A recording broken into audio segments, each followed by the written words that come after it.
امریکہ مذاکرات کے ساتھ ساتھ خطے میں فوجی طاقت کا مظاہرہ کر رہا ہے اور دباؤ کے ذریعے معاہدہ کرنے کے لیے ایران پر دباؤ ڈال رہا ہے۔ صدر ٹرمپ ایران کو ڈیڈ لائن دے رہا ہے، مگر دوسری جانب ایران کی تیاریوں کے حوالے سے بھی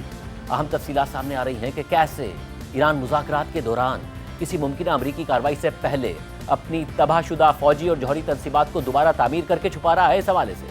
عالمی خبر رساں ادارے رائٹرز کی رپورٹ کے مطابق سیٹلائٹ تصاویر سے پتہ چلتا ہے کہ ایران نے حال ہی میں ایک حساس فوجی مقام پر ایک نئی تنصیب کے اوپر کنکریٹ کی حفاظتی ڈھال بنا کر اس پر مٹی ڈال دی ہے، اور ماہرین کا کہنا ہے کہ یہ کام اس جگہ پر جاری ہے جسے 2024 میں امریکہ کے ساتھ کشیدگی کے دوران اسرائیل نے بمباری کا نشانہ بنایا تھا۔ سیٹلائٹ تصاویر سے یہ بھی ظاہر ہوتا ہے کہ ایران نے ایک جوہری سائٹ کے سرنگوں والے داخلی راستے مٹی سے چھپا دیے ہیں، جس پر پچھلے سال امریکہ نے بمباری کی تھی، جبکہ ایک دوسری سائٹ کے قریب سرنگوں کے داخلی راستوں کو مضبوط بنا دیا گیا ہے اور اسرائیل کی جانب سے نشانہ بنائے گئے میزائل اڈوں کو بھی دوبارہ تعمیر کر دیا گیا ہے۔ رائٹرز کی رپورٹ میں ان سائٹس کی تفصیلات بتاتے ہوئے لکھا گیا ہے کہ تہران سے تقریباً 30 کلومیٹر جنوب مشرق میں واقع پارچین کمپلیکس ایران کے سب سے حساس فوجی مقامات میں سے ایک ہے۔ رپورٹس کے مطابق اسرائیل نے اکتوبر 2024 میں پارچین کمپلیکس پر حملہ کیا تھا۔ حملے سے پہلے اور بعد میں لی گئی سیٹلائٹ تصاویر سے پارچین میں ایک عمارت کو پہنچنے والا شدید نقصان نظر آتا ہے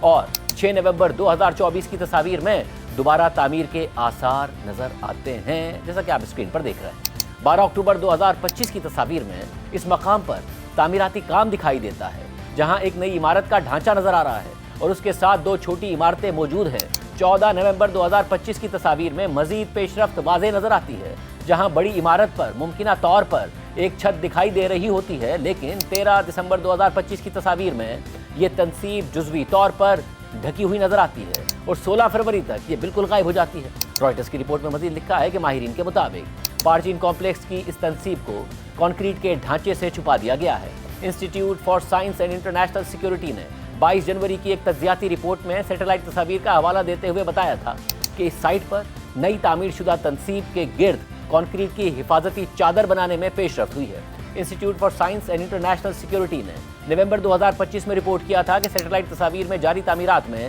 ایک لمبے چیمبر جیسی چیز کی موجودگی ظاہر ہوتی ہے، جو ممکنہ طور پر ایک ہائی ایکسپلوزیوز کنٹینمنٹ ویسل ہو سکتی ہے، جس کی لمبائی تقریباً 36 میٹر اور ڈیامیٹر 12 میٹر تک ہے اور اسے ایک عمارت کے اندر رکھا گیا ہے۔ Institute for science and international security کے بانی ڈیوڈ آلبرائٹ نے ایکس پر لکھا کہ مذاکرات میں تاخیر کے اپنے فائدے ہیں اور گزشتہ 2 سے 3 ہفتوں میں ایران اپنی اس نئی تنصیب کو زمین کے اندر چھپانے میں مصروف رہا ہے۔ مزید مٹی دستیاب ہے اور یہ تنصیب جلد ہی مکمل طور پر ناقابل شناخت بنکر بن سکتی ہے، جو اسے فضائی حملوں سے نمایاں تحفظ فراہم کرے گی۔